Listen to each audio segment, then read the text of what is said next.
Today we're going to unbox Imperium Classics. This is published by Osprey Games. It's designed by Nigel Buckle and David Turcey, who is known for his solitaire implementations.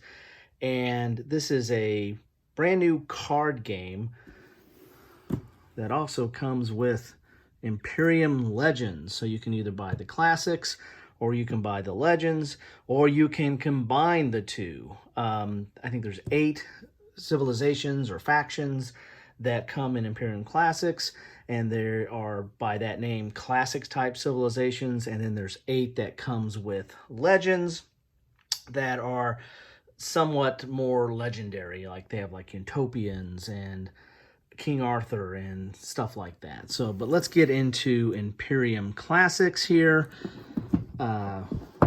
There's the back of the box. It talks a little bit about it, but let's get inside the box and find out what we have here. Now, as I said, this is a card game. It's got some deck building aspects to it.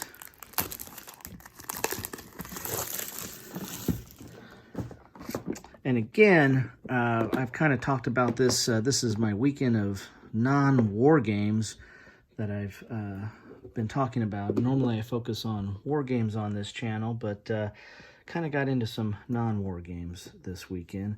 You have a rule book here.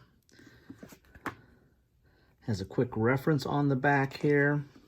This is 24 pages if you count the quick reference, and there's just basically a copyright statement on the back here. So really 22 pages, and this really talks about your nations, I guess is what they call them instead of factions. Here's your classic nations, here's your legends nations. And looks like there's a lot of reference here and kind of clarification. There's a lot of iconography in this. Here's your keywords that starts on page 14. So really, rules-wise, you're looking at 13 pages. Full color. Here's how to play. Here's setup. And then talking about the card backgrounds. As I said, there's not a lot of rules in here, and that's one of the, I think I've heard is one of the criticisms, is that it's not as intuitive to play this. Again, it's a deck builder. Deck builder's been around for a while, but this one, has some fiddliness that goes along with it. That's an official term, fiddliness. Here's the solo rule book, because again, it's with Mr. Turcey. You're going to have some solo specific type elements to this, and so you've got your setup, and then you have the bot setup, how to play. And then these are going to be key. This is kind of your AI reference tables. Anybody that's played like a coin system is going to be familiar with kind of having an AI different setup or procedure that goes through that. And here are the different nation reference tables for AI. I believe there might have been like an errata on one of those, but I think you can get it printed out at BGG of what the correction is to that. So those are all the specific tables that you're going to need there. And there's a printout that you can print these out in separate cards, which is quite useful, and I'll probably end up doing that as well. So rule-wise, you're looking at about 10 pages for the solo rule book.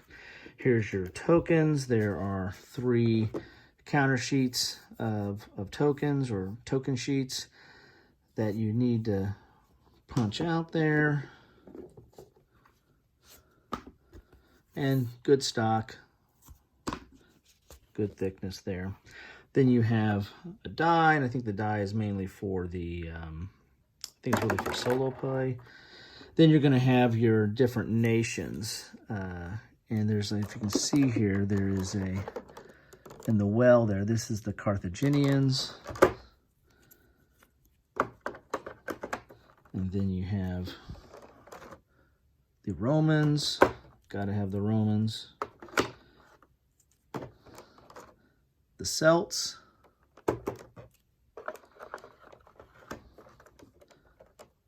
Scythians. And each one of these play very, very differently. This is uncivilized, so this is going to be part of your standard. There's going to be a tableau of kind of your market of cards that you buy from or try to take over. And that's the region. That's going to be some of the cards that go into that universal deck there. Unrest. This is a key concept in here. This is for Unrest, Fame, and State and Solstice. The State and Solstice, I think, are like phases of the game, but Unrest is very key game because that's one way you can lose if the Unrest deck runs out, because you're going to get Unrest with certain cards. That runs out, game over, and then you don't look at victory points. You're just looking at who has the least amount of Unrest. But if the game follows a normal course, there's going to be victory points, and for every Unrest card, you get -2 victory points. And plus, they clog up your hand. Again, this is a deck builder, so they're going to go in your hand. So you're going to have so much Unrest that doesn't let you do anything. So you're going to want to have to get rid of it, and you have to play resources or use other cards to try to get rid of Unrest. Again, that's also could be a game ender as well. Vikings. So here's your Viking cards. Greeks. Macedonians, and Persians. So there's your 8 different nations. Then you got tributary. Again, that's part of the deck that is the common market that people will be taking cards from. Either use resources to acquire cards, or you might try to do conquer, or there's a concept called breakthrough, where you don't take, like, if normally like land cards will have Unrest and you have to take them, but if you use breakthrough, you don't have to take the Unrest. And there's some other little features like that. I'm not going to go over all the different rules for it, because as I said, it gets a little fiddly and a lot of iconography.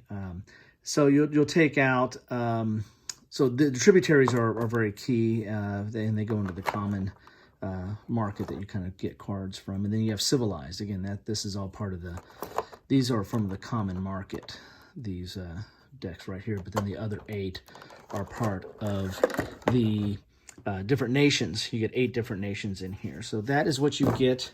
And so you have this nice little storage area that goes along with it. Some people have kind of complained because, all the tokens have to fit in this little well that's in the center here. And that's about the only place you've got. Unless you take this insert out and then put everything in the box. You might be able to combine both games in the box, the classics and legends, if you do that. But I'm kind of, if I see a nice insert, especially that's labeled, then I'm going to probably err on the side of trying to keep that in the box. So there you have it. This is Imperium Classics. This has got a lot of press recently, as far as a new deck builder on the market, and the civilization theme. I like Civ Empire games, Civ builders, so to speak, and this fits into that. It checks that box for me. So as I was saying, so I'm interested in getting into this. I like deck builders. I like the theme.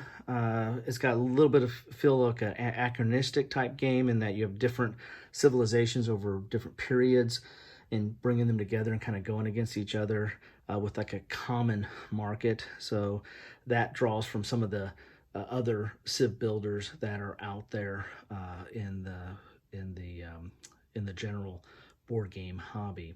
So anyway, that's what you get in Imperium Classics. Love to know what your thoughts are on this. Again, this isn't mostly do war games on my channel, but I do play hero games, and I've kind of gotten to a non-wargaming weekend, kind of like what Rough Swordsman does with his non-wargaming Wednesdays. So it's a non-wargaming weekend. So love to know your thoughts on this. What do you think about this game? Is this something that you would even consider if you're a purely a war gamer?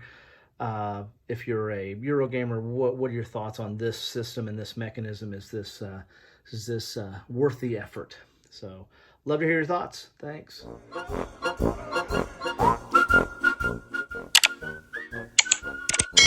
Thanks for watching.